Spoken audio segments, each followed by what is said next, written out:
All right. So let's get started. I hereby open the special town meeting of January 11th, 2023 and call it to order. My name is Jay Tallerman. I am your town moderator. I hereby declare that the warrant has been duly posted and published and that the reading of the warrant is hereby waived. Thank you all for being here. It's great to see so many people here doing the important business for the town of Norfolk. Let me make a couple introductions. To my left, Carol Green, our town clerk. Next to Carol is Todd Lindmark, our town's finance director. On the next table, we have Justin Casanova Davis, who is our town administrator. On the far end, we've got Tom Harrington, our town council. In between, we have Kevin Calcutt and Anita Mecklenburg, our sitting select board members. On the floor in front of the stage is the advisory board, the chair, Sue Klein. There are tellers tonight, if we have to count the vote, are Andy Bakanowski and Paul Terrio. It is great to see so many new faces here. Thank you all for coming. This is a special town meeting that has a single warrant article for funding of potential new fire station. Tonight is just the funding piece. The approval of what we call a debt exclusion, or the authority to borrow beyond our normal levy limit, is a town-wide ballot vote on January 28th, although there is a sheet out in the hallway that talks about times for early voting as well. Ground rules for tonight, some of the same stuff you're used to, a few different things. Our town meetings are governed by town meeting time and some local bylaws. There's a lot of new folks here. I will explain procedures as needed, and I will respect and recognize requests for points of order. Motions, or the motion, is going to be made by the advisory board, and it will get a second. Tonight, a little bit different. After the advisory board makes the motion, we're going to see a presentation on the proposed fire station. After that, we're going to hear from the select board on the motion and the proposal, and then we will get the recommendation from the advisory board. After that, we will begin discussion, debate, questions from the floor. If anyone has a motion to amend, it's got to be in writing unless it's a clerical or a typo correction, in which case I may accept it as a friendly amendment without writing. There's going to be discussion on both sides of this issue. I'm going to try and balance it out as best I can, not always that easy. As I noted in a post I made on the community page, there are limits to the debate tonight. We want to hear your opinions, your facts, your questions on the design of the proposed building, the need for a new fire station, and the fiscal impacts. Some of that debate will necessarily include some historical information. However, what I'm not going to accept for discussion is a characterization of the decisions, good and bad, by prior town officials on prior projects. This is a new project presented by different town officials at a different time. It will be debated, judged, and voted on its own merits. So if debate strays from that a little bit, don't be surprised if I steer it back. Everyone's going to have a chance to speak on a matter, but at a certain point, I'm going to want to avoid repetition. For folks that haven't been here before, you have a max of 5 minutes for the first time to a mic, 3 minutes for a second time. I will allow you to go over if I think that you're saying something important that needs to be said. I will allow a third time of the mic if you need to do so. For folks making presentations and answering questions, town staff, committee members involved in the fire station, they will obviously get more than 2 times at the mic. Even though you have 5 minutes, if it's getting repetitive, I may ask you to move on my own. All comments and questions are through the moderator. You come up to a mic, give your name and address at least the first time you speak. I hope we have a spirited debate, but there should be no personal comments. All comments must be civil and respectful. I want to hear your facts. I want to hear your opinions. I don't want to hear what you think someone else's opinion is. We have a bunch of local officials here, and between myself and those officials, we will try and get any questions answered. When debate is done, we'll do a voice vote.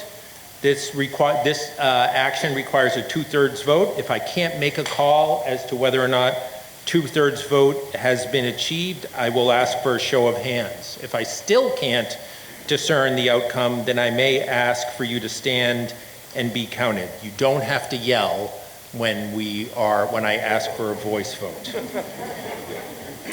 I will respect. If there are people in the hallway, there are seats in here. We really need everyone in the room. It's going to be impossible to handle debate and the votes. There's plenty of seats scattered around here. I'd ask people to move in if you can. So I do respect a call of the question or a motion to cut off debate if things are going on too long. However, if there are people lined up at the mic with new things to say, or if I feel that the motion to cut off debate is premature because there's still debate to be had, I'm not going to recognize that. Similarly, if I'm hearing a lot of the same comment, I may cut off debate on my own and call the question. I do allow motions for reconsideration, but in that this is a one article town meeting, I do not think that they're necessary, and a motion to adjourn would be sufficient after that vote, although I will allow it if it's a reasonable vote. There were some handouts, there was a ton of stuff on the internet, so there should be a lot of information, and what hasn't been written or put out there, we will provide for you through answers from local officials. So, with that, let's get started. Mr. Lutz.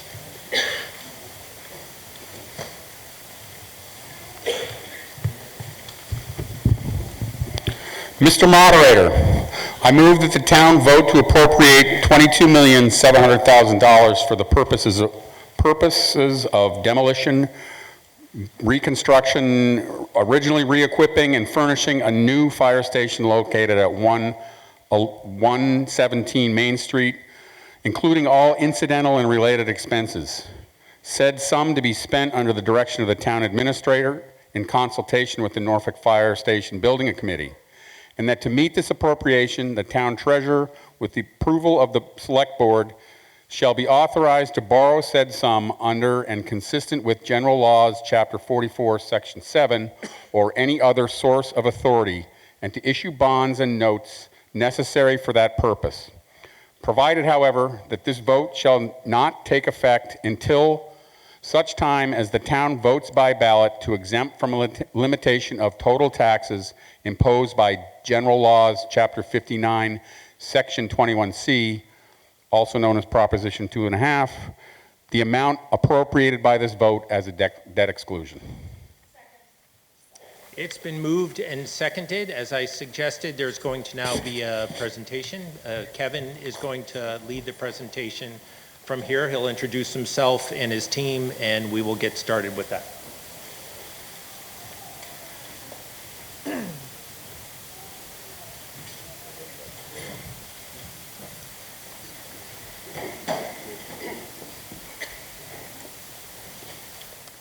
Thank you, Mr. Moderator. My name is Kevin Champagne, 2 Seneca Street. I am the chair of the Fire Station Building Committee. I wrote some notes because I don't want to go too far off track here, but I just want to start and say I've lived in this town since 2007, and I've come to a lot of town meetings. I'm absolutely thrilled there are so many people here tonight. That really makes me very happy. So we as a committee formed back in March of 2021. So we've been hard at work on this building for about 2 years, and we feel very strongly that what we're going to present tonight is a building that will meet the fire station's current needs, keeping an eye towards expansion in the future, and is really an efficient use of the town's finances. So, next slide, Justin, please. We wanted to start with acknowledgements. This has really been a very collaborative process, and we tried to, we're a little short on space on the page, but we tried to identify really anyone that's touched this project. It hasn't just been the building committee and our OPM and project architect. Really, we've had input from all town departments, obviously the Norfolk Fire Department, but all town departments and town boards have had their input. Norfolk community members have given welcome input as well. And I can't say enough about Norfolk Cable TV. They've been instrumental in getting this project out to everyone. Next slide.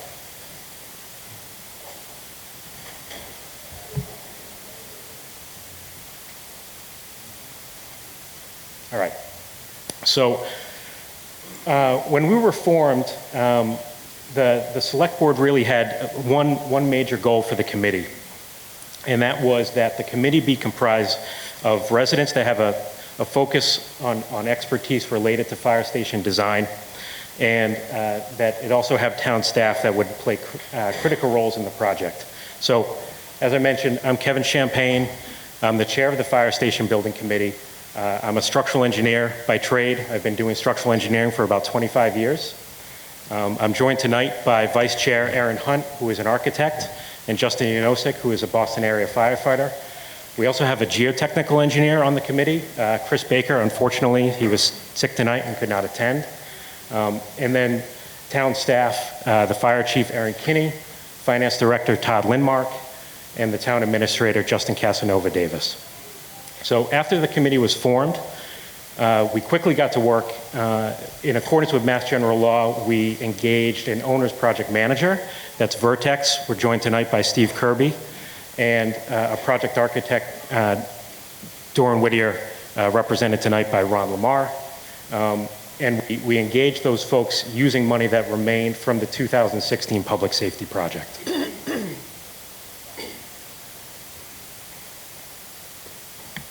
So a mandate from the select board started on the project was that this station needed to be cost efficient, planning efficient, would both cover the current needs of the department and keep an eye towards expansion. Obviously, the department is going to continue to expand. The town is going to continue to expand.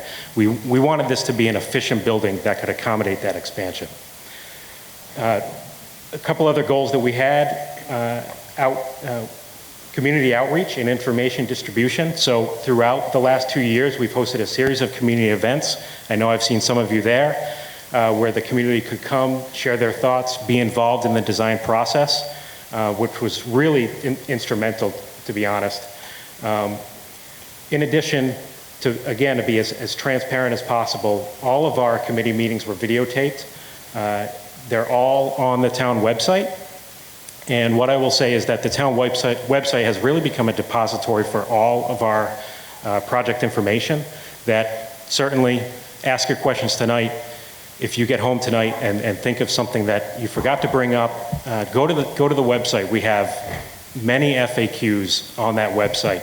The question you have may have already been asked and answered, and really just use the website as a resource.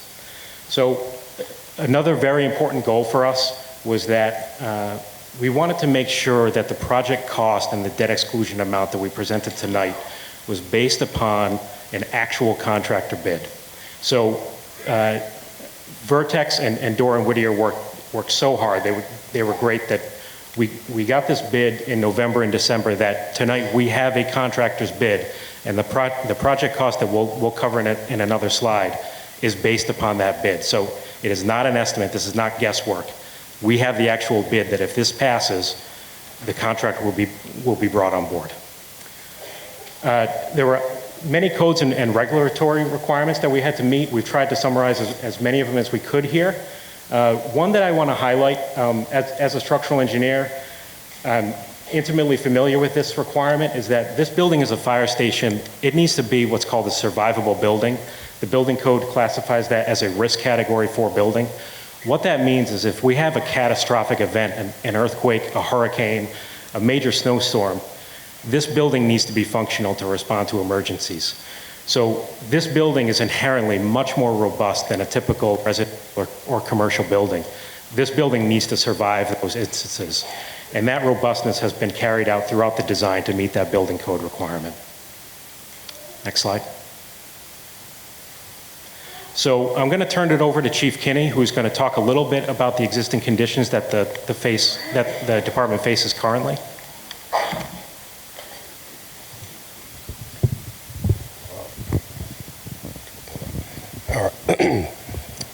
Good evening. All right, good. So I'm just going to give you a little update on the existing conditions that we currently are working from. I think they're well documented. For those of you that took advantage of being able to come and see our facility in person and take a tour, you're able to see some of the conditions that we are working with and that we are, working to overcome. I did want to take a minute just to credit my personnel, but also the facility staff of the town. We have done a lot to adapt and overcome and to continue to provide an exemplary level of service from a facility that is overburdened. We've worked tirelessly with Matt Hafner, our facilities director. My personnel have done things like converting different rooms and things that weren't intended to be office space or storage space or spaces for someone to sleep, for example. They've adapted and overcome to the point where we can't adapt anymore. We can't do any more or get any more out of this facility than what you're getting right now. And to that end, the town and the personnel and the town facilities director and DPW director, everyone that's participated in, trying to keep this building functional and maximizing what it is provided, have been really good stewards with this building and with the current facility we have. It's just simply overburdened and not a safe and adequate facility for the services that we provide to the town anymore. So just discussing some of the existing conditions. If you look at the slide, the living quarters, obviously most of you know. If you didn't know, there is a trailer that sits out behind the station that is basically the home for 24 hours at a time of the personnel that serve you. The original rendition of this trailer, which was supposed to be temporary, the first iteration was 16 or 17 years ago. We're now on the second iteration of that trailer, the temporary trailer. And the temporary trailer, even the trailer itself is overburdened. We've had to convert what used to be the utility room and locker room in the trailer into a bunk room because the town was able to secure a SAFER grant to provide adequate staffing to respond to the emergencies and the demand for service. So we have four people 24/7, and that is not a 4-bedroom trailer. It's really a 3-bedroom trailer. So what used to be locker room space or the utility room is now both a locker room, utility space, and a bedroom. In that particular bedroom, you have to move the bed to actually go in the utility closet to look at or adjust various utilities within the trailer itself. The other thing that the department has done to adapt and overcome, the apparatus that has been ordered over the years has been ordered to fit in the confines of the building. The original building was built in the 60s. For those you may not know, fire apparatus has gotten bigger, it's gotten taller, it's gotten longer, it's gotten wider, and the station hasn't. So as you can see in this slide, one of the things that we have to do is really be conscientious and careful about how we back apparatus in and out of the station. We literally have apparatus where you can see in this slide where the bumpers are parked underneath one another. They overlap. Another limitation that we face with that is when we do have other companies or departments come in to provide us with mutual aid or provide us with station coverage, their apparatus doesn't fit. So they have to park out on the apron, which isn't necessarily or isn't a good thing because obviously when it's cold, when it's rainy, when the weather conditions are poor, they're having to park an apparatus out in the elements. So you can also see there are some structural issues with the building. There's cracks in various places. The window seals, the lintels over the garage bay doors. There's The building is old, and it's served the town very well, but it is at the end of its life. Again, there's a lot of limitations. We don't have, in our current building, adequate decontamination space. We don't have adequate apparatus storage or workbench space, for example. We have literally crammed and adapted and overcome everything that we possibly can into this facility to make it as functional as possible. And again, it's a credit to the staff of the town and a credit to the staff of the fire department using every square inch of this building to try to adapt and overcome and to provide an exemplary level of service. But we just can't adapt anymore. One of the big things is that I'm aware of and that I care deeply about is the safety of my personnel. And we can't put an exhaust remediation system in this building. It's not feasible. It can't be done. There's not enough room on the ceiling, not enough space on the ceiling. The ceiling's also not engineered, or the roof rafters are not strong enough to hold a Plymavit system or a system that could do the exhaust remediation. So that creates undue exposure to not just my personnel, but anyone coming in that building to carcinogens, because the building, again, is old. So there are cracks and holes where anytime a vehicle is started within the bays, you get those carcinogens leaking throughout the building, not just the personnel in the bays, but for my executive assistant in her office, for me in my office, for anyone in the building, you're being exposed. My personnel's personal protective equipment in many instances is becoming hazardous to them because it is exposed to those carcinogens day in and day out because there's nowhere else to put it. And it's hanging exposed to the elements inside of the facility. So those are just some of the key highlights. Another big one for me from a safety perspective is my firefighters and personnel have to traverse across the parking lot in order to respond to an emergency. There's a couple factors or issues with that. One, they're exposed to unnecessary hazards of the elements. In other words, when it's raining, when it's snowing, when it's icy, when it's cold, all of those things, they have to get up, get dressed, go out into the elements, then get in an apparatus and respond. That creates an unnecessary delay in response time, which delays us getting to you in the case of emergency. The other thing is the exposure to the elements.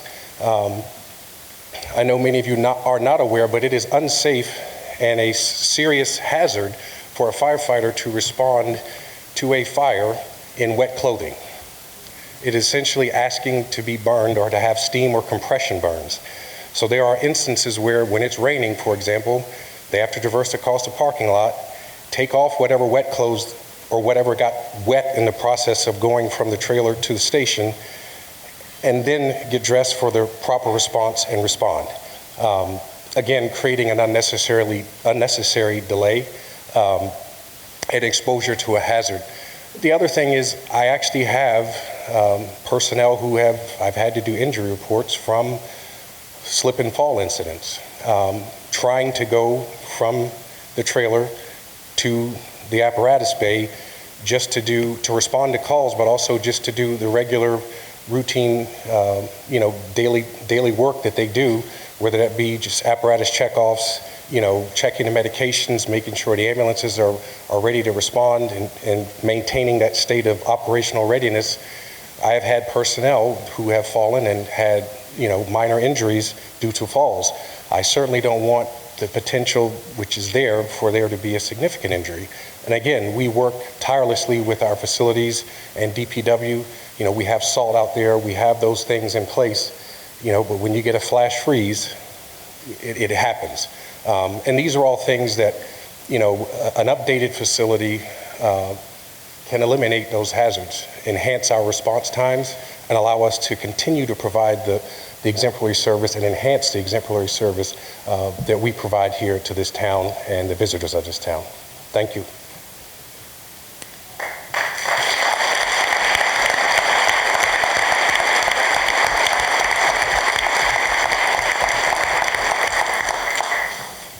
Thanks, Chief. Next slide. So now that we've kind of talked about some of the existing conditions, we just want to go through the design process. So the column on the far right is the building that we're presenting tonight. Back when Doran Whittier started the feasibility study, they sat with the department and figured out, okay, here are all the things that we need in this building. Here are all the programming requirements. Added it all up, did a first pass at the building, trying to have the most efficient layout that they could. It was at 32,000 square feet. To Doran Whittier and the department's credit, they worked very hard over those next 2 months to really identify exactly what was a need to have in this building, what spaces could be multifunctional spaces, and how they could efficiently and smartly build in space to expand into for when the department expands. And it's really to their credit, we were able to reduce the square footage by 17% to 26,694 square feet, which is the square footage of the building that we're presenting tonight. The other two columns are previous studies of the fire station done in 2001 and 2015. So I'll focus on the 2015 one a little bit. So they were about 22,000 square feet when they did that programming study. There's a few reasons why we're at almost 27,000 square feet versus 22,000 square feet, and some of those are listed on the left-hand side here.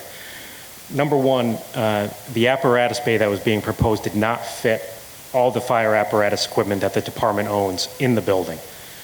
We felt that was a really important thing to integrate into this project because it really protects the town's assets to have all that equipment inside the building. They're not down at Old Town Hall, they're not outside.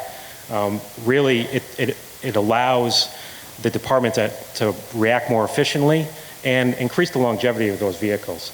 In addition, there was really no consideration for future growth of the department, and a recent addition is NFP required separation of contamination and clean areas, and that really drove this additional square footage to where it is today. Next slide. So to highlight some of those spatial efficiencies of how we were able to reduce that square footage, first we made the building 2 stories. All of the apparatus is on the ground floor, as well as all the training and lobby space. That allowed all the administrative space and bunk rooms to be put on the 2nd floor, which allowed a more efficient layout of egress corridors. Really lost space that you have between those spaces, allowed it all to be condensed. There was a shared washroom incorporated, a dedicated washroom was not needed. The egress stairs that are in the building are being used as training space. So all these things got built in so that this could be the most efficient layout that we could really present. Additionally, the building's being built at the rear of the project site. That locates it on an area where ledge has been previously blasted in previous projects. It also allows the existing facility to remain operational. So the fire department will continue to operate as they are today out of that building while this building is being constructed. That avoids any relocation costs of the department. Once the building's completed, the fire department will move into the new building. Then the existing building will be demolished and the site will be completed. Next slide. So we wanted to present this slide just to put the square footage of this building in perspective. So these are some surrounding towns. What's in yellow is their current square footage, and what is in gray is what they have currently being planned for expansion. And again, I think it's a real credit to the design team that we were able to get all the functional needs for this building into a compact square footage that's presented here. We also wanted to highlight that the cost per square foot of this building is right in line, if not lower, than the average cost per square foot to build a fire station in Massachusetts. And I will highlight that cost per square foot is calculated by the hard construction cost, the actual construction cost of the building. There's no soft cost in that number. That allows you to compare apples to apples across towns. Different towns are going to have different soft costs. They're going to have different contingency amounts. That you really can't look at a total project cost and divide it by the square footage. That the industry standard way to look at this is what is your construction cost divided by your square footage, and where do you land relative to the average. So you can see here that we're right in line, if not lower. Next slide. So we wanted to present this slide just to put the square footage of this building in perspective. So these are some surrounding towns. What's in yellow is their current square footage, and what is in gray is what they have currently being planned for expansion. Next slide. So I brought this up before, the total project cost, that we were going to go through it here a little bit, and it really consists of three parts. The first is your soft costs, and those are things like your OPM fees, your architecture and engineering fees, commissioning agents, really things that aren't related to the physical construction of the building. Next is the hard costs. Now, again, typically there would be, if the project hadn't been bid, that $20,177,000 number would be based on an architect's estimate. We have bid this project. We received the bid on December 22nd. That number is the actual bid from the contractor, that if this is approved, that is what the contractor is going to build this building for. The contingency money is really, that's the town's protection, as well as, I've been involved in a lot of fire station projects in my career. As well as they're planned, unfortunately, no project goes completely smoothly, and you need to have contingency money to cover those unknowns and things that come up. That contingency money is the town's protection against that. That amount is really, we were guided to what an amount should be by the project team, but that was ultimately a committee decision, what these contingency amounts should be. It's important to note that the contingency money is not spent money. While it's being included in the debt exclusion request tonight, if that contingency money is not used, that comes back to the town. Next slide.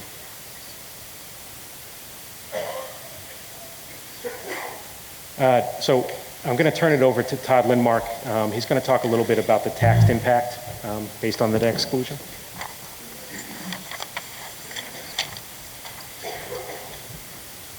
Hello, I'm Todd Lindmark, Finance Director. Thanks everybody for coming tonight.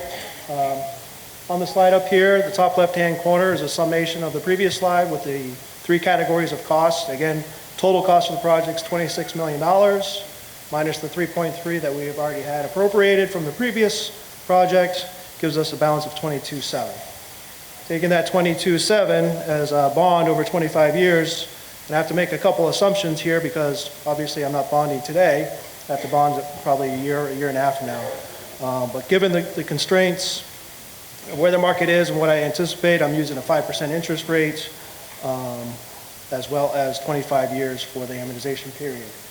Knowing that 22.7 with the average single-family home assessed value currently at 626, the impact is 86 cents per thousand on the debt component. And in addition to building the building and then operation-wise, once the building is up and running, there's going to probably be some increased costs operation. That factors into about 10 cents for the average tax house. Next slide. On this slide, you'll notice that the assessed values are on the left-hand side. So kind of pick where your house is.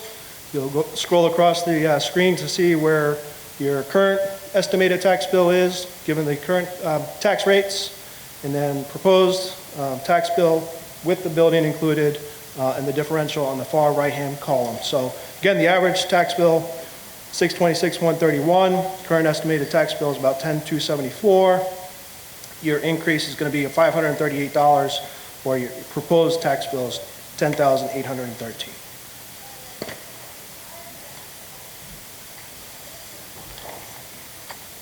Thanks, Todd.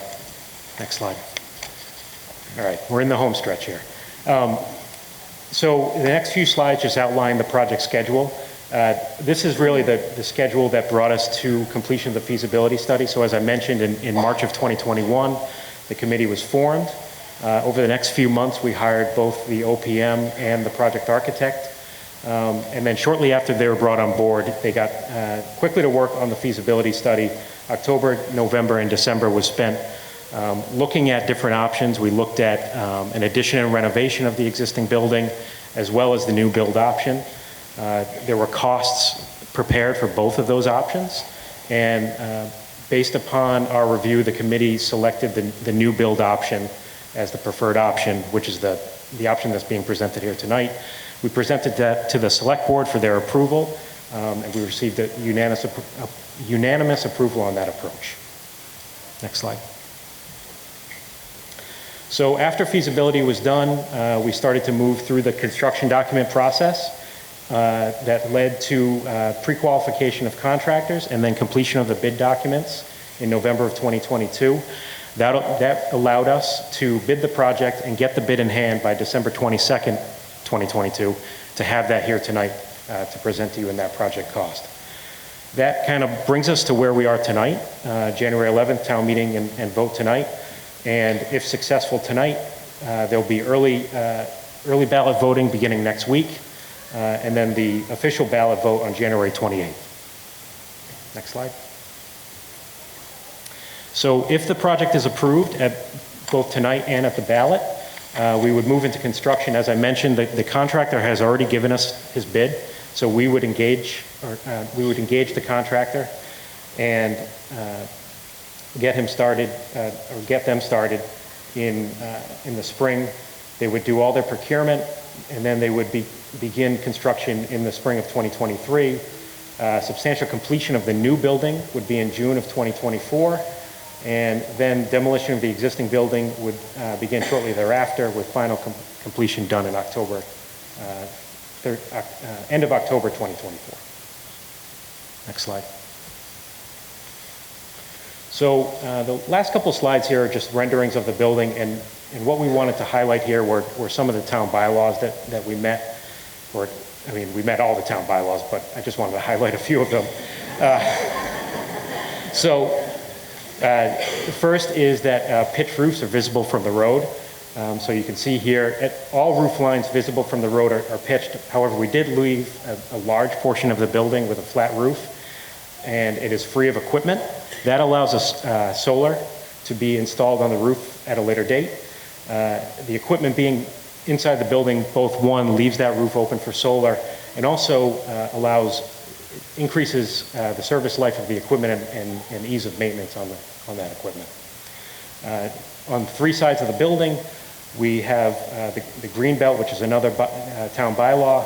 So you can see at the rear of the site, there was already plenty of vegetation there that we were able to reuse, but on the east and west sides, new plantings were required to meet that green belt bylaw. And then at the front of the building, we have a detention basin that will control stormwater runoff. We worked closely with the planning board and the DPW to make sure that this was meeting the intent of the bylaw and was going to be relatively low maintenance. Those are grassed bioretention areas that really only need to be mowed once or twice a year. And so that seemed to be an efficient way to approach that problem. Next slide. So we have a couple views from the street here of the building. Next slide. And then again, looking southeast at the building. Next slide. So that completes the presentation. I'll hand it back over to the moderator. Again, it's really been our pleasure to work on this project for the last 2 years. And we look forward to your questions. Thank you.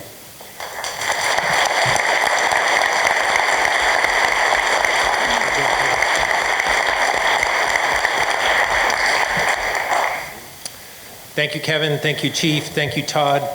I think now we're going to hear from the Select Board. Is Anita, Kevin? Try not to fall.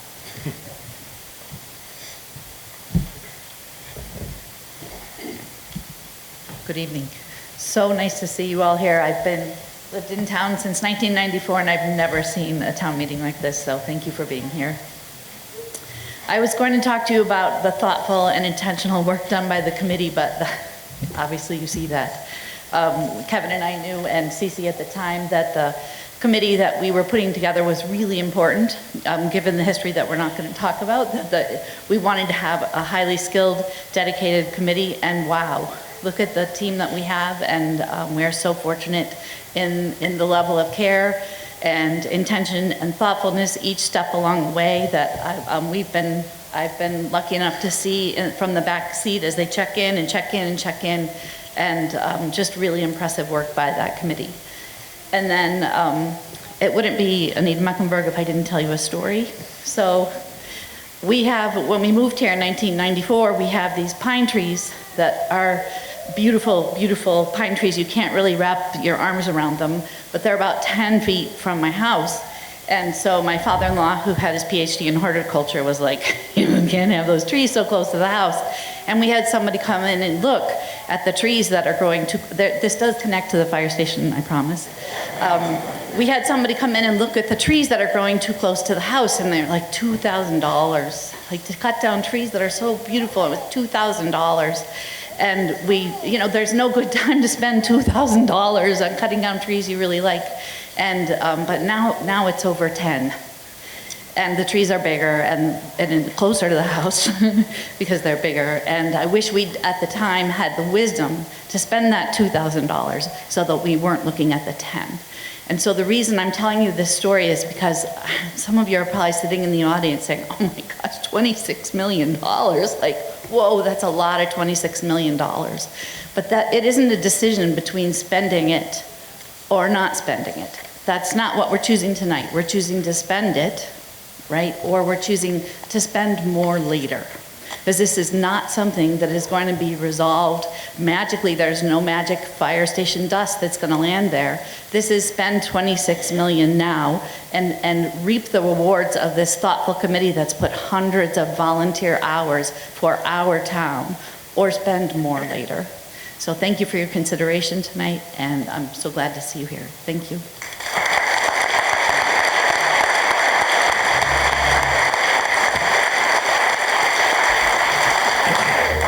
Thank you, Anita. I'd like to hear the recommendation from the advisory board.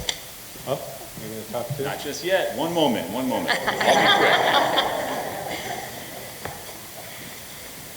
Good evening, everybody, and thank you, Mr. Moderator. It is amazing to see so many people here tonight. As Anita had said, this is the first time I've seen this auditorium packed with so much interest from our community in this project. So thank you so much for dedicating the time to come and learn and to cast your vote. When I joined this board in 2018, it comes with a certain number of responsibilities. One of those responsibilities was to deliver on a commitment that was made in 2016 to come forward with a fire station project. Over the course of the last 2 years, we've had a dedicated committee that has been built with professionals in our community to bring forward a responsible, cost-effective project that will be able to stand the test of time. Part of the feedback we heard was they wanted a building committee that had relative professional experience. As Kevin had shown us before, we have a geotechnical engineer, a structural engineer, an architect, and the most elusive of them all, a Todd Lindmark. It is incredible to have this range of experience here offering their expertise. We heard that they wanted more transparency in the process. So as a part of that, this building committee has held over 50 public meetings in that 2-year period. On top of that, most of those meetings are available on YouTube for anybody to go back and review. We also heard that the community wanted to provide more direct feedback during the course of discussions. So as part of that, this committee hosted over 10 community engagement events, some of which were even held at the fire station to be able to highlight some of the reasons why this project is so urgent. All of this has come together into this proposal that you have before you tonight. I want to take a quick moment just to thank the building committee and all of the work that they've put into this proposal for the community, as well as the department and everyone else who's had a part in putting this together with its delivery and execution. So thank you all so much for your efforts.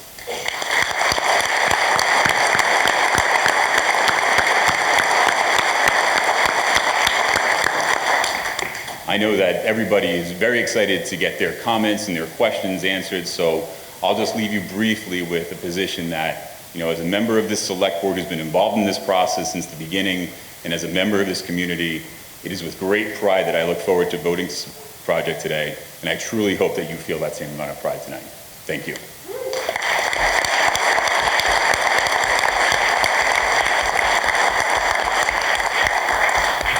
Mr. Lutz. Mr. Moderator, the advisory committee recommends approval of this article. We met on December 13th and received a similar but more detailed presentation that involved a couple hours worth of questions from us, interactions with the architect, with the committee, with town officials, and we felt strongly that we would move forward on voting in favor of this. One of the things I think Chief Kenny brought up at that meeting that I think is telling is he discussed his concerns about his staffing, the concerns he has about his staff. One of the things that he didn't bring up tonight, but he brought up with us, which I thought was very compelling, is that he's having a tough time with staff retention. If you have a choice of coming to work in Norfolk or coming to work in a town with a better, more fully formed facility, and the dollars are the same, you're going to go someplace else. I don't think we should be a second-class town. We felt very strongly that that was one of the reasons that we wanted to support this. When we voted, the town did not have the bids in hand. They had an estimate.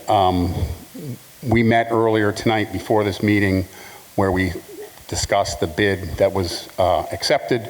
It was very close to what they had presented to us. We felt no need to re-vote on it based on that. The committee recommends approval of the article.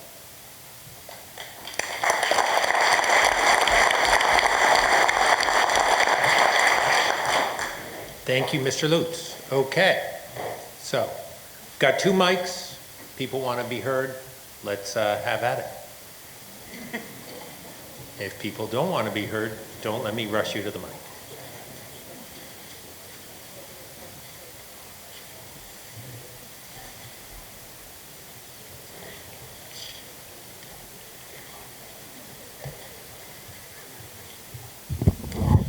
Hi, John O'Brien from Lakeshore Drive, Norfolk, obviously. Just a couple of questions on the general contractor. What's the safety record like? And will there be a safety officer required to be on the job most of the time? I'm going to let someone else, Kevin, who from your team? I'm going to turn this to our OPM, Steve Kirby, to answer those questions. Steve, welcome.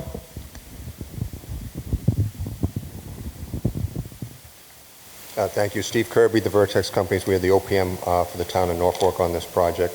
The low bidder right now is Catania Construction. We've worked with them on a number of jobs. We did pre-qualify them as a general contractor. We also reviewed their DCAM file after the bid to ensure that they got proper evaluations on some of their other projects. As far as the requirement for safety, they have good marks on their safety, and part of the project does require a number of different safety and fire prevention plans during construction.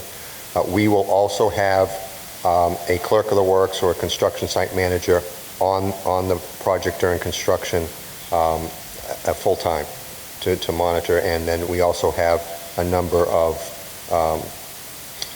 third-party inspections that come in, not only for structural but also environmental, and Vertex also has our own health and safety department that makes periodic inspections.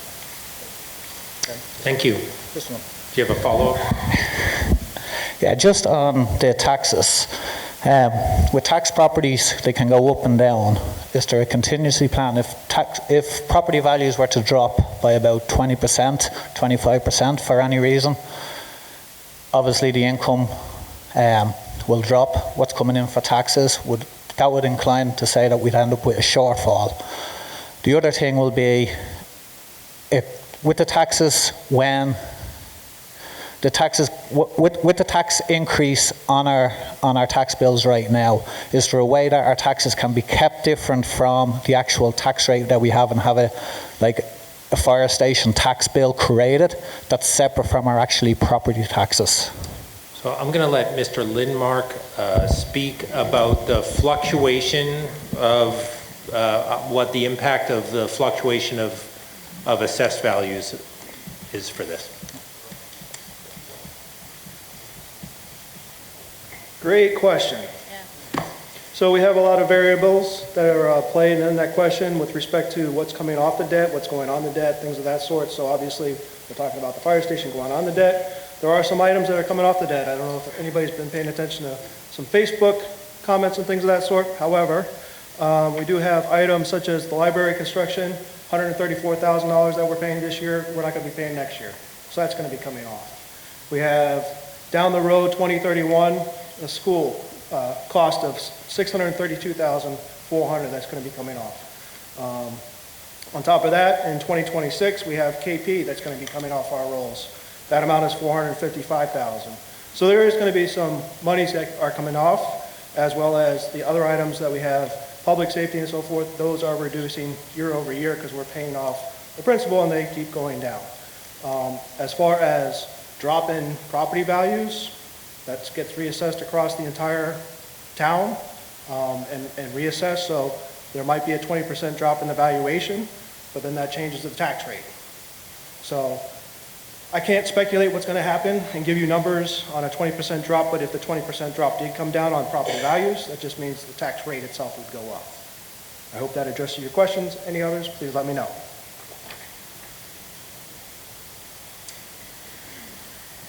Anyone else? Questions?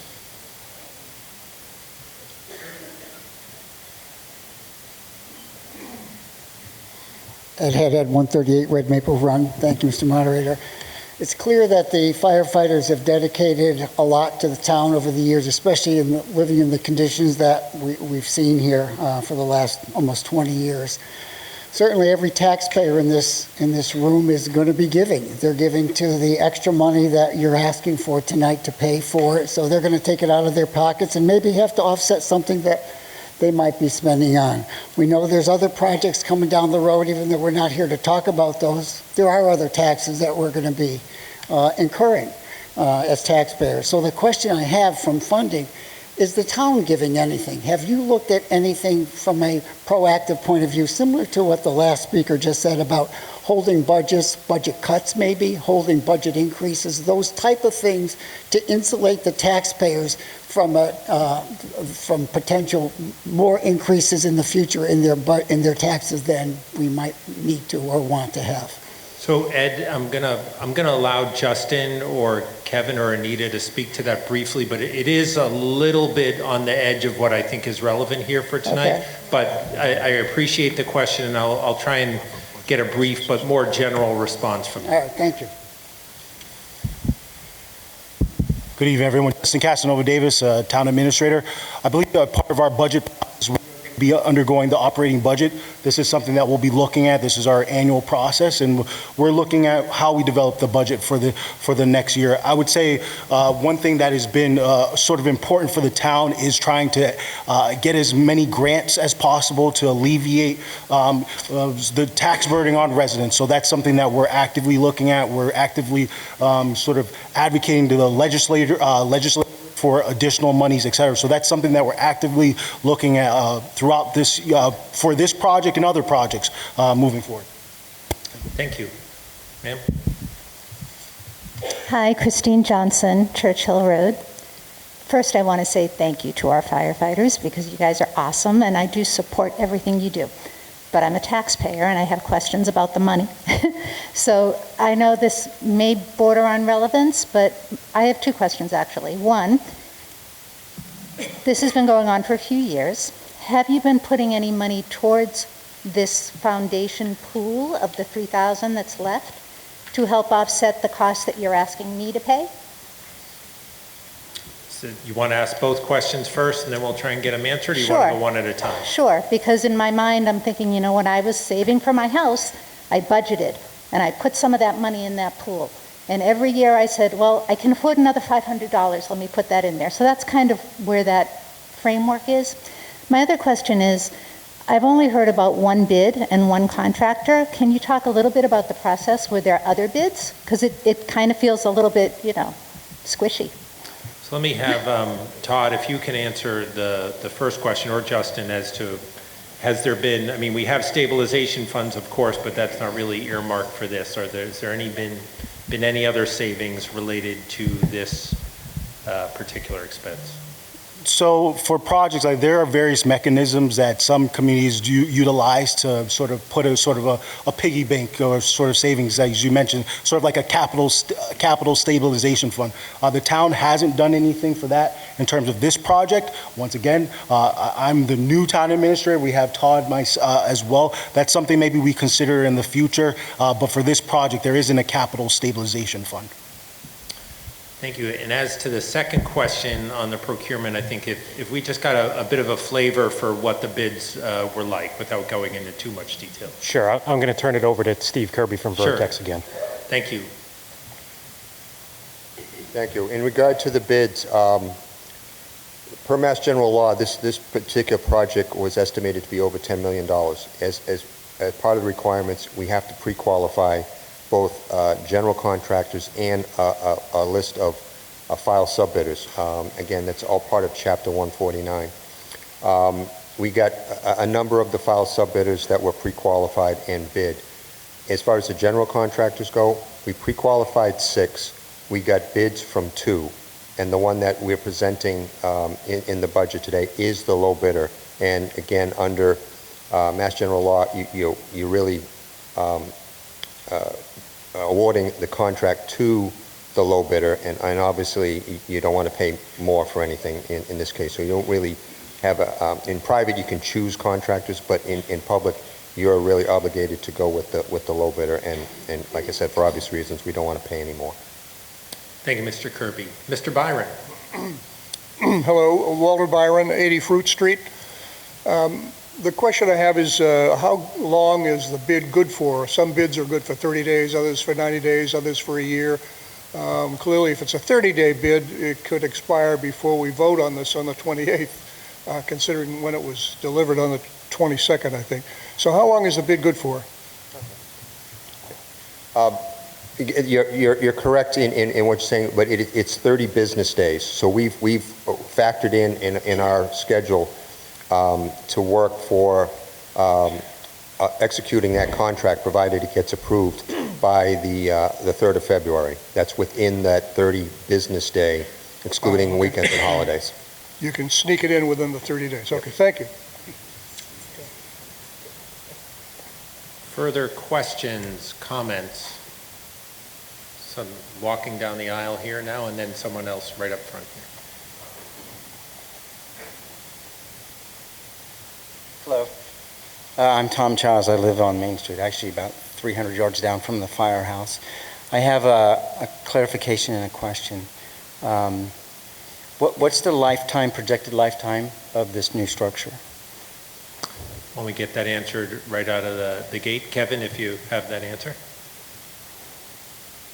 So, Ron, I'll ask Ron Lamar to assist me here, but generally you're designing for a 50-year 50 years. Service life, but Ron can speak a little bit more to that. Ron, if you could just introduce yourself to the meeting. Sure. So I'm Ron Lamar from Doran Whittier Architects. As Kevin said, the building is designed to last 50 years, and we all know that your existing building has lasted a lot more than 50 years. I can tell you that the construction technologies, the materials that are going into it, and the systems that are going into it that Kevin talked about a few minutes ago about a survivable building, this building's going to be here for generations. Yeah, I assume so. I'm assuming the current building's not up to code in terms of survivability, right? Go ahead. Correct. The existing building does not meet many codes. So,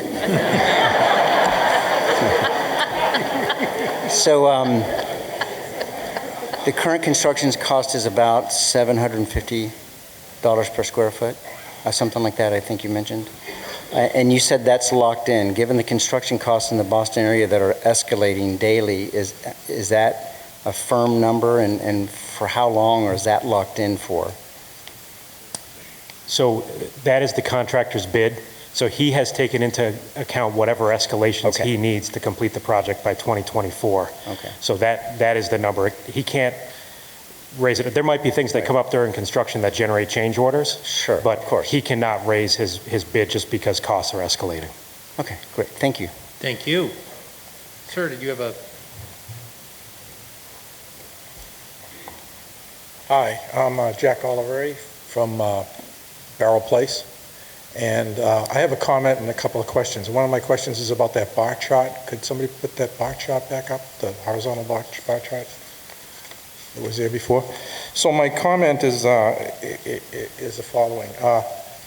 You know, I toured the fire station, and I certainly think it needs work. It needs renovation. And I applaud the firefighters for working within those constraints. I think they do a great job, and I've personally had experience where I've needed them and they've been there. However, one of the things I don't like is voting on something that's unknown. Now, I understand what the cost of this is, but the part I'm talking about that's unknown is that, for example, a reassessment. In addition to the $600 or $700 tax increase for this, like many other residents, I've had a reassessment recently, which is another $850, about 7%. We're looking at a school expansion in the next 2 or 3 years. That's an unknown quantity. There are salaries that have to go up because of inflation. That's an unknown quantity. So I have some concerns about voting for something without knowing in my budget, having a fixed income, what's going to happen in the next 2 or 3 years. And that's one of my big concerns. So part of this is known, part of it is not known. And so, as Anita mentioned, I think it was Anita mentioned that, you know, it's a question of buying something now or paying more for it later. Well, that may or may not be the case. We're talking about a possible recession this year. And in fact, if it's a severe recession, costs may actually go down a little bit, I would think, because the demand would go down. So those are my comments on that. On this chart here, as I mentioned on some of the conversations I had with Kevin, I was hoping, this chart doesn't tell me a lot because it tells me what the cost of Norfolk is versus these other towns.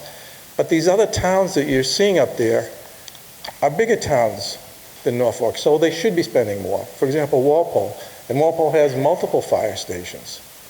Also, Medway, and I think it's Medway, has a public service building, so they have a police and fire station put together. So it's really not comparing apples and apples, so I can't really tell from this chart where we stand in comparison to these other towns, because I don't know what the cost is for a fire station that's comparable to Norfolk, that doesn't have police in it, and only has one fire station, not, you know, building the second or third. And it doesn't tell me, you know, what the population is. It's not normalized by population or households. So that to me was a little confusing. And then the other question I had was, maybe the chief can answer this. I think one of the videos I saw, it said that the runs or the number of calls went up from 500 to 2,500. And I was wondering why it went up so much. I don't know if that's over a 10-year period or not, but why it went up so much when our population hasn't increased all that much over the past 10 years, according to the U.S. Census. So I'm kind of curious why that took place. And the only other comment I had is 26 million is a scary number, because in 2010, our entire budget for the town was 28 million. That was for everything. And this is 26 million for one project. So I guess my question is, you know, why the number of calls have gone up so much compared to our population, if we have any insight into that, and if this is the right size at the right time. Thank you. So the one question there I'd like to see answered from the chief on if there's a rationale for the increase in the number of calls over time. By the way, it's 22 million, not 20. Yeah. So two things really quick. So Medway actually does not have a public safety building. They have two fire stations currently that are fire stations only. They just appropriated and they're in the process of doing a feasibility study to build a new fire headquarters to add to their two current buildings, because what they have is grossly overburdened. The towns that are up there are all individual fire station buildings, except for Plainville. In Plainville's, I spoke directly to the fire chief and got the specific square footage that is dedicated to the fire department. Plainville has a smaller population than us and a larger facility than we're even projecting. Another one, Southbridge, there's another example. I think their population may be a tad bigger, but it's around the same. They have one facility. It's also going to be bigger and significantly more expensive than ours, even though these were selected carefully, because it indicates the care and how careful we were about addressing and trying to keep costs down. Bridgewater is another example. They have 2 facilities. They just went to, recently had money approved, and right now their money for their facilities is insufficient because they met the escalations and everything else. They had money that was allocated pre-COVID, and they're running into issues right now with that. And the other thing, our call volume.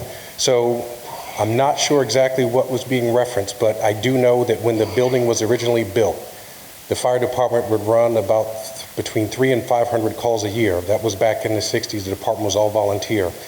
In that time frame, we have transitioned to where this year we have run over 2,026 just emergency responses. That doesn't include the community outreach or inspections or training exercises or any other things that we try to incorporate into our total number of responses, if you will. So that number is up.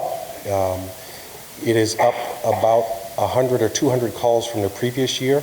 And as the population grows, obviously the responses grow, and sometimes it's anomalies.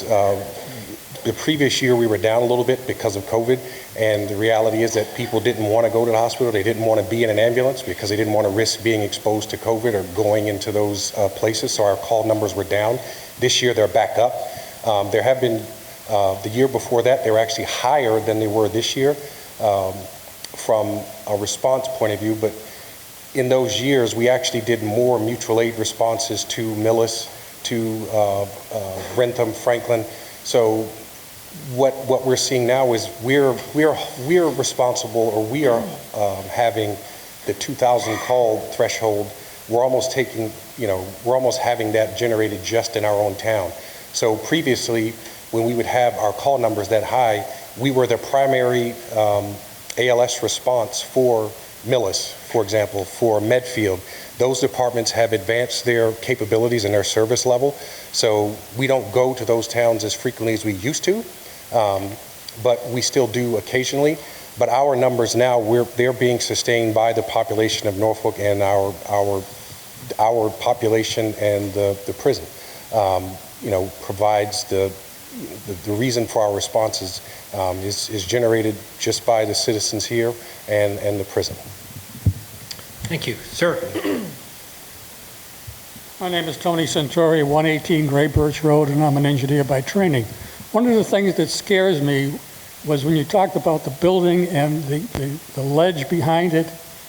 And I'm curious whether or not you took corings to find out where the ledge is, where it isn't. And also, are there any hazardous waste on the existing site that could affect the construction cost and wind up being an extra? So I'll take Steve, Ron, Kevin, any of you want to jump on that? So I'll answer it the best I can, and then Steve and Ron can jump in if they want. We did do borings at the site. I wish our geotechnical engineer that's on the committee was here tonight. He's home sick, but we did do multiple borings and test pits to confirm the ledge. Obviously, when you do borings, it's in a discrete location. There could be something in between. That's part of what some of that contingency money is, but we did investigate the subsurface conditions out there.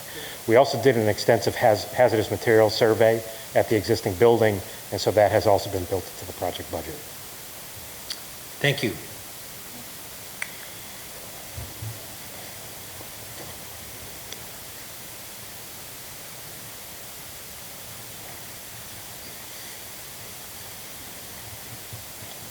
Hi, I'm Matthew Johnson, 4 Churchill Road.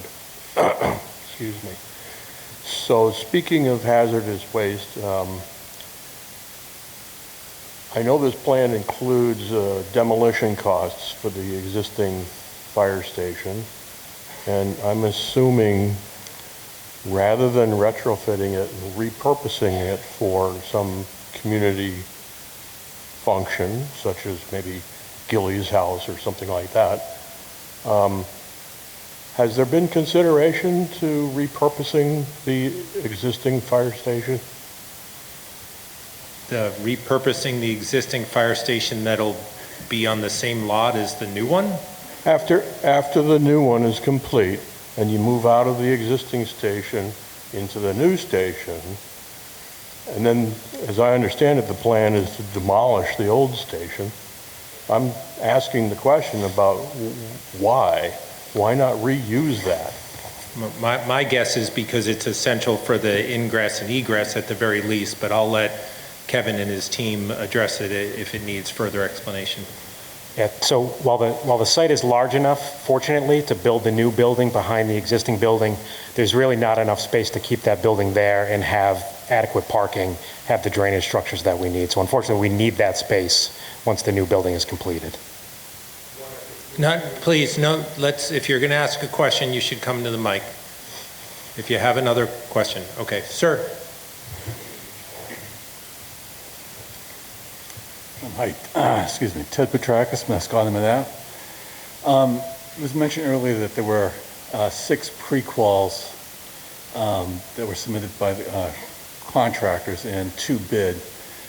I'm so curious as to if you know why the other 4 didn't bid, and with respect to the second bid, what that came in as, and excuse me, if there was a significant gap between the bids that would raise any red flags to you. Because I know you're going with the lowest bid, but if there was a significant delta, there's another red flag. And I have a second follow-up question to that, which is relative to the contract itself. One of the slides you showed, I'm calling it fluff built in to cover overruns. I think it was like 5%, for example, of the construction costs, and there were various numbers shown for that. But relative to the contract itself, if numbers exceed 5%, how binding is this contract? So if the contractor hits unexpected and you're exceeding that 5% number, where is that additional money coming from? So I'm not sure I want to get into too much the motivations of someone for not submitting a bid. I'll allow some, if there's any knowns there, that's fine, but don't speculate.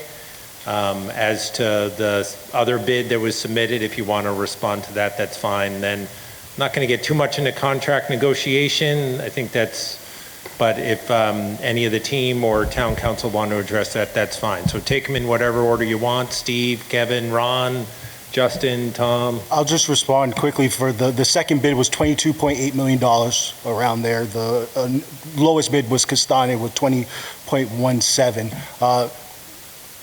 Jay said we don't want to speculate. We don't know why the other contractors didn't bid. There's a variety of reasons why, but you can't say with specifics why. I don't know if anyone wants to add anything else. Related to the contingency amount, I mean, we've done our due diligence on the project. We think we know as much about this building that's going to be built. As I mentioned, there could be unknowns, like with the ledge, with hazardous material. You open up a wall, there's an asbestos pipe in the wall that you didn't know about.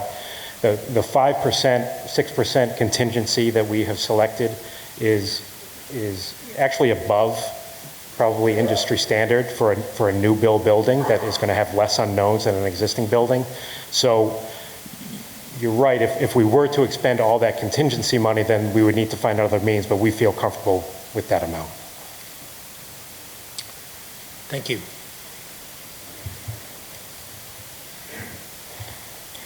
Thank you, Mr. Moderator. My name is Charlie Iacono. I live at 18 Bristol Pond Drive, and I've thought a lot about this project since we moved here to Norfolk and heard the rumblings of a new potential fire station. And I would be remiss to say the first thing I said to the new chief when he came and joined our town, that I would do everything I could to make sure that this vision became a reality. So in order to be brief tonight, I put a few words and thoughts down on paper. And it's certainly exciting to see the entire town come together and share in a very constructive and meaningful way our thoughts. And it's an exciting time for our town too. Just recently, this week, I had the opportunity to speak at another town event meeting that was held related to the future and potential expansion of the Pond Street Recreational Committee. And during that meeting, I referenced that there are three critical components outside of the residents of the community that can be used to measure the value proposition of any town. And those three, in my opinion, are first, the school system. And we're blessed to have wonderful school school systems, a regional school system across all layers and levels of education here in Norfolk with incredibly resolute and gifted teachers and administrators. The second is our public safety, and we are incredibly fortunate to have strong police, fire, and EMT services in our community. And with the frontline service members who are so much as part of our community, just as much as myself and all of us here tonight. And they continually show us that commitment by the support of our children, community events. They work tirelessly to ensure that we have a strong quality of life and are safe not only just in our homes, but anywhere in our community. And the last one would be our recreational offerings. And the Recreation Department and Commission works tirelessly to ensure our community members have vibrant offerings and programs to not only keep us active, but to improve our quality of life and wellness as a community. I outlined these three pillars of the community tonight to highlight how strong Norfolk actually is. But I also stand here before you this evening to reinforce the importance of working together to ensure the strength of our community continues to expand while not sacrificing the long-term financial success and security of our town, and most importantly, our residents. We have heard varying viewpoints, great questions tonight on the very matter-of-fact issue of the fire station. And I'm happy to say that I'm personally in favor of this project. And with that also understood, I want to stress that I'm also in favor of being fiscally conservative and responsible. We elect our selectmen and entrust them, as well as our new town manager, to ensure the financial strength of the town becomes stronger year over year. And for far too long, we've depended on the expense of infrastructure preservation and expansion to be carried on the backs of our hardworking Norfolk residents. Incremental tax increases will not solve our current and future infrastructure problems, and that path is not sustainable, and nor would I imagine any long-term consulting firm in public administration and infrastructure would recommend that strategy. However, now, with this project, it is our only option. We cannot expect and hope for the members of the fire department to effectively and efficiently fulfill their duties as frontline professionals if we do not provide them the tools that are required to successfully execute their mission. They need our help, and quite frankly, when time matters most and we need their help, they pick up the phone and they answer our call. In closing, what I want to offer is my public support and my family's public support for this fire station. For far too long, our emergency personnel here in Norfolk, Massachusetts, have lived as if they lived in war-torn barracks at a forward operating base in a war-torn country. They are not living in conditions that are standard to any of our expectations as residents of this town, and we have the power to fix that. It's quite rare that a fire department actually calls upon its residents to help them in their time of need. And quite frankly, I'm happy to pick up the phone and help them tonight. Thank you, Charles.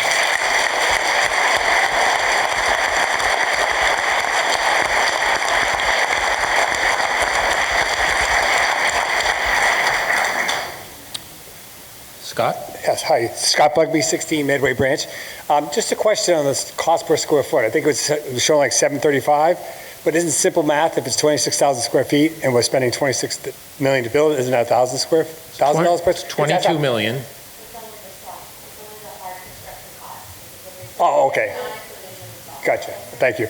And also following on to Walter's question about the bid being 30 business days, if it fails tonight and passes at the ballot, are we going to be out of bid then? Because we have to come back to town meeting, right? If we wanted to pursue it, there'd have to be another town meeting, correct? Yeah, but then would the bid have to be rebid? I don't know the particulars of this bid. I would assume so. Okay, thank you. Thank you, Scott. Anyone else? Sir? Hi, I'm Rick Smith, Everett Street. I've been a resident of Norfolk since '91, so I've seen this town go through significant change over that period of time. I raised a family of 4 kids, and I know what my taxes were when I moved here, and I also know what they are now. And I can fully understand this project and the necessity of it. It's been a struggle in this town for far too long, far too long. But speaking for myself and other residents of this town, I'm approaching senior status. In fact, I'm of retirement age. And I keep seeing my taxes going up and up and up year after year. And every one of these requests seem to be relevant to the growth of the town, but there doesn't seem to be any stop. And that's my concern is if this goes through and it's necessary, fine. But where does it stop? Because at some point, seniors in this town are going to be priced out of it by taxing. So that's a very big concern. I understand the growth, but there has to be a balance. And if this does go forward, there should be some sort of moratorium or something that says, we got to calm down for at least 5 years until some of the things that you mentioned, you know, these other projects are finally getting paid off, or the interest is going down, or something to balance it out and to keep people in this town instead of pushing them out.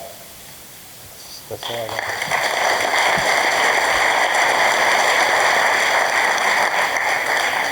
My name's Linda Ellsmore. I have lived in Norfolk since 1961. Makes me 67. And so I'm kind of tired here. Well, I've been here since 2001. I've been here since 1997. But what I want to say in sincerity is when we moved here, this was all farms. And what the fire department did was they rang a bell where the current library is, and all the able-bodied men ran and took care of the fire. I have seen this little dinky place that has held both the police and the fire department last for an eternity, long past when it was meant to be. I want you all to think of Damar Hamlin.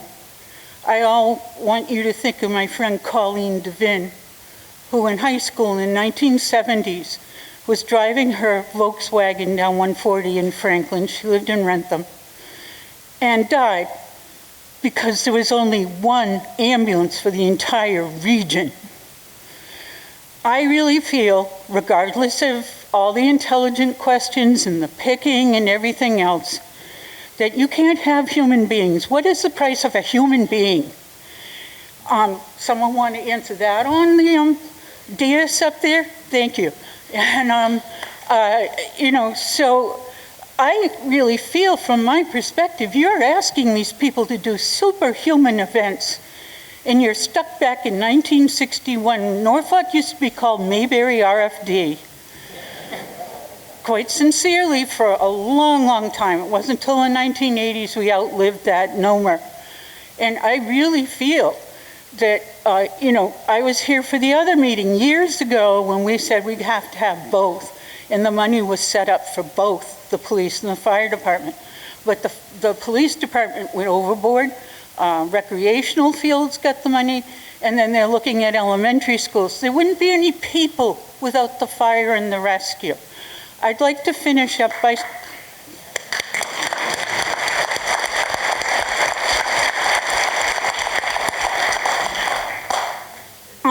at 67, I consider myself fairly healthy, and I'm very fortunate, by the grace of God, to not have any physical problems yet. But I stepped on a bee's hive about 2 years ago in my yard while I was mowing the lawn. I went and got it treated. It was unpleasant, but after 10 days, I developed a delayed reaction, an anaphylactic reaction by which my face and all my body turned red and swelled, and had to be rushed to the hospital.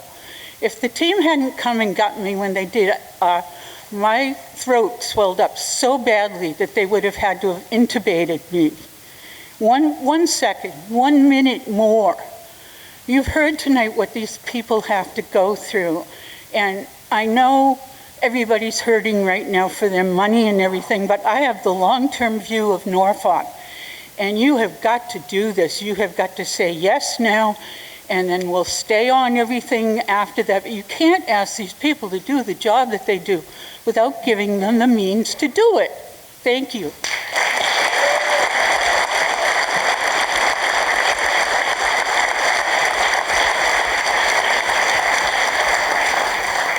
Sir. Good evening, Ken Gallo, 7 Wampanoag Avenue, Norfolk. I had a question and then maybe a follow-up comment. My question is, I did see on the social media page that there was part of the design was a community center or something to that nature. Can somebody speak to that and just give us a little bit more detail? Not too much, but enough to understand what this scope of this community center as part of the new building would be. Sure, Chief. So one of the things that during the programming and design process that I felt was important was to have adequate space for us to conduct training, but also adequate space or provide space where this fire station belongs to the community. And I wanted to have a space within the structure that allowed for more community engagement and allowed us to host community events, but also allowed other community groups to host events as well. We all know there's a shortage in town of spaces to host community events, so with it being the town's building, with it being your building, I felt like it was important that we be able to engage the community and have a multi-purpose room that the community could also use when needed to host community events, civic meetings, any of those types of things. Thanks for that. The next part of my question, if you were able to pull up that, you had the assessment chart and then like what the expected taxes would be. The future also scares me, but let's talk about what's not in the future.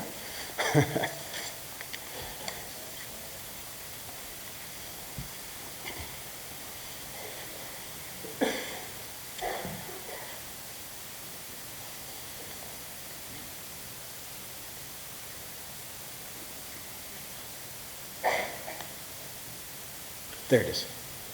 So as I understand, even the assessed values that are at the low end of this chart would cause a tax bill impact of approximately, right, it's $1333, but let's just round that off to $1,200 because it's easy math. That's about $100 a month or about $3 a day. Excuse me, $100, yes, $100 a month or $3 a day.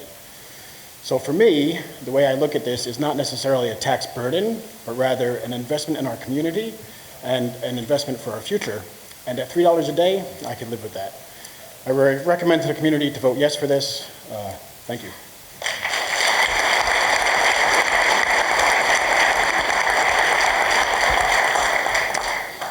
Anybody else?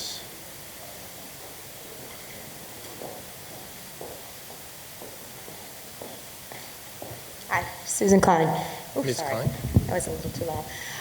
I think that everyone in this room, right or wrong, knows which way they're going to vote. So if it's okay with you, Mr. Moderator, I'd like to make a motion. So, just one sec. I see Ms. Valley rose to give a comment, and then Sorry, I I didn't see your think stand up. we'll honor that if we need to. Ms. Valley, come on up. Hi, I'm Beth Valley. I live at 93 Red Maple. I've lived in Norfolk since 1980. In that time, we've built schools, we've expanded schools, we built a senior center, we built a library, we built town hall, we built a police station, and I've probably forgotten some other very worthy projects that we've funded. In that same period of time, our fire station went from an all-volunteer, on-call fire station to a fire station that has 4 full-time, round-the-clock, 24/7 support with ALS, advanced life support, available on every single run, also coordinating with other towns around us to provide mutual support, and we have not spent 1 cent to improve their working conditions. It's their turn.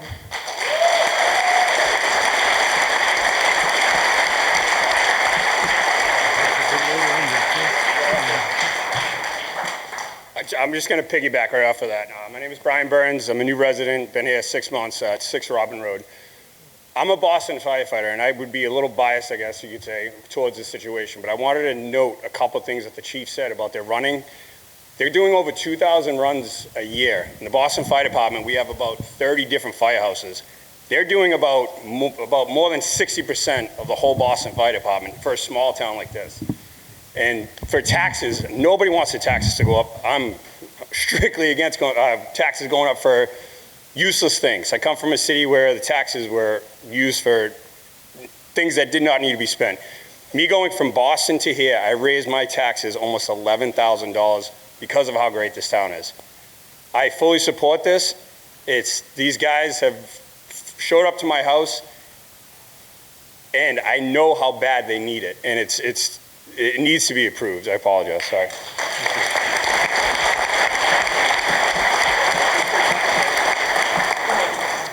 Donna? Donna Jones. We need more space than the trailer. There's sleeping facilities in the proposed building. How many people does that fit? How many vehicles does that fit? As the population grows, are we going to need more of either the people or the vehicles? I'm guessing that someone can answer the future planning here. All right. So one of the things that we were very careful about in the programming and planning is to have adequate space for future expansion. So unlike other types of maybe businesses or services provided, the fire service is fairly unique because usually, or for us, in our particular case, our apparatus complement is sufficient. What is going to change over time is how we put bodies and professionals in those seats.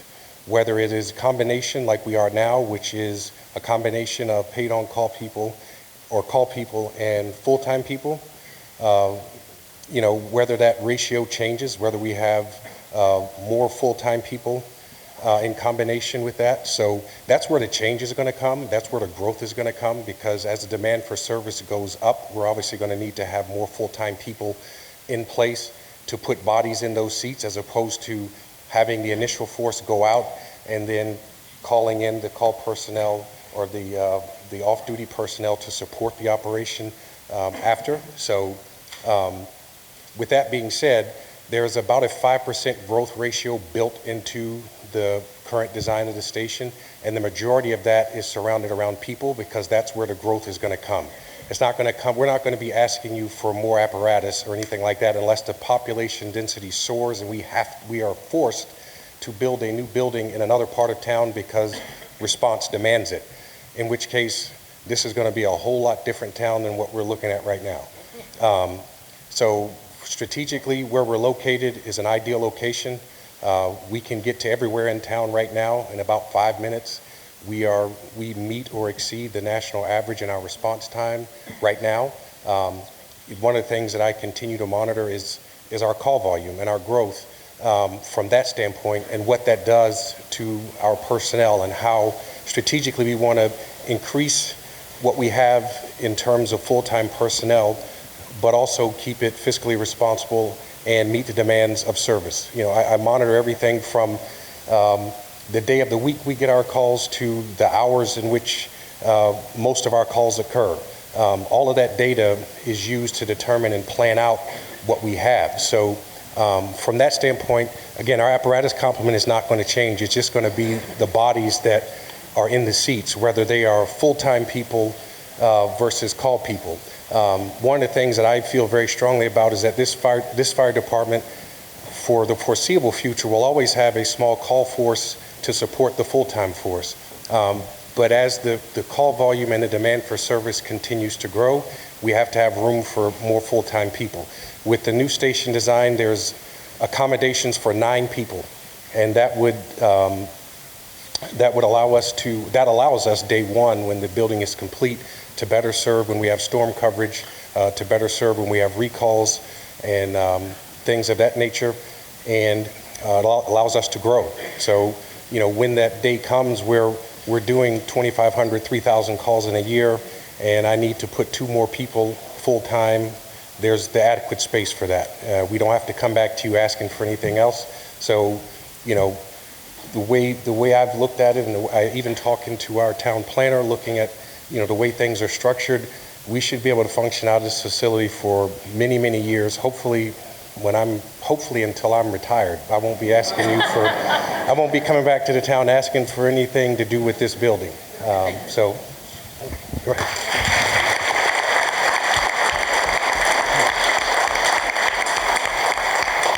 All right. In deference to Ms. Klein's motion, I'm not sure we need to actually vote on that motion. I think we're ready to vote. Okay. So, a couple of ground rules here. I think that folks from the cafeteria have made their way over here, so we're going to try this on a voice vote. Please, you don't have to yell. If you're not a voter, I'd love to see the kids here, but if perhaps they choose not to yell out yay or nay, that would be awesome. So we're going to try that. So All those in favor of the motion to fund the fire station, say aye.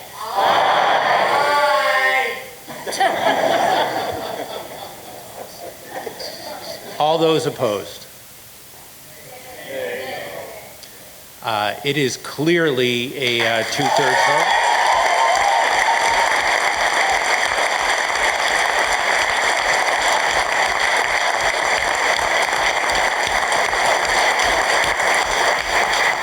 Do I have a motion to adjourn? We have a motion to adjourn, please. Second? All those in favor? Thank you, everybody. Thank you.